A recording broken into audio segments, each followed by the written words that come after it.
How can we use adjectives without using a noun? Let's find out.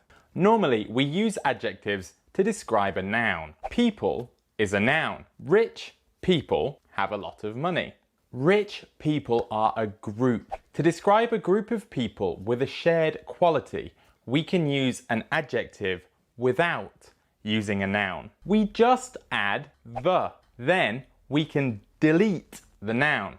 The rich have a lot of money. Now we have a plural expression. We can say that poor people are the opposite of rich people. Poor people have less money than rich people, or the poor have less than the rich. This is a simple, direct expression and it sounds very natural. British people drink a lot of tea. We can delete people, add the British drink a lot of tea.